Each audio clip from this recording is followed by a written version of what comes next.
जय जय श्री राधे दोस्तों, स्वागत करते हैं आपका अपने चैनल भीमा ब्लॉग्स पर।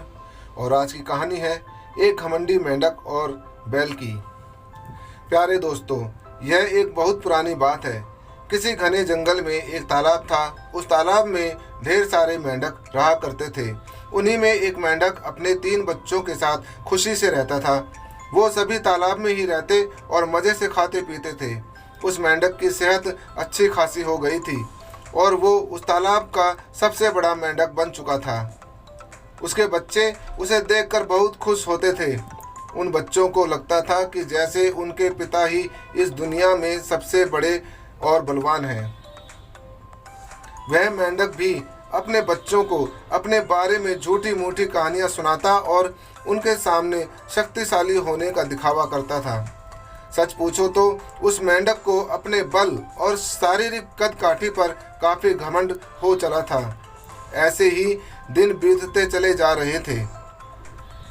एक दिन ऐसा हुआ कि मेंढक के बच्चे खेलते खेलते उस तालाब से बाहर निकले और पास के एक गांव में पहुंच गए। वहां उन्होंने पहली बार एक बैल को देखा और उसे देखते ही उनकी आंखें खुली की खुली रह गईं। उन्होंने इससे पहले कभी इतना बड़ा जानवर नहीं देखा था। वो उस बैल को देखकर डर गए और बहुत ज़्यादा हैरान हो गए। वो बैल को देखे जा रहे थे और बैल अपने मज़े से हरी हरी घास खा रहा था। तभी घास खाते खाते बैल ने एक ज़ोर से हुंकार लगाई। बस फिर क्या था, मेंढक के तीनों बच्चे डर के मारे वापस भागकर उसी तालाब में अपने पिता के पास आ गए। पिता ने उन्हें डरा हुआ देखकर उनके डर का कारण पूछा। उन तीनों ने पिता को बताया कि आज हमने उनसे भी विशाल और ताकतवर जीव को देखा है।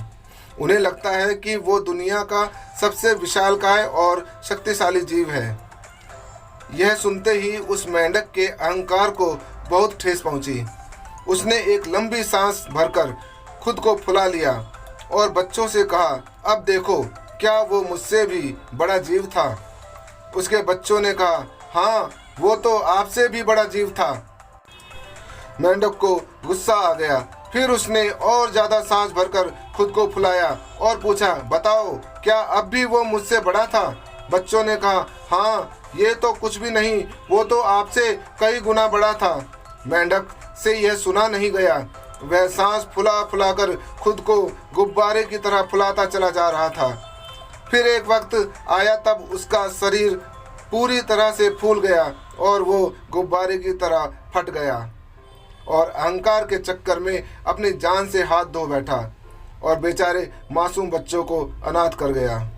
दोस्तों, कहानी से सीख तो बस यही मिलती है, कभी भी किसी बात का घमंड नहीं करना चाहिए। घमंड करने से केवल खुद को ही नुकसान होता है, दूसरों का कुछ नहीं बिगड़ता। प्यारे दोस्तों, कहानी कैसी लगी कमेंट कर बताएं और चैनल को अवश्य सब्सक्राइब कर लें। धन्यवाद।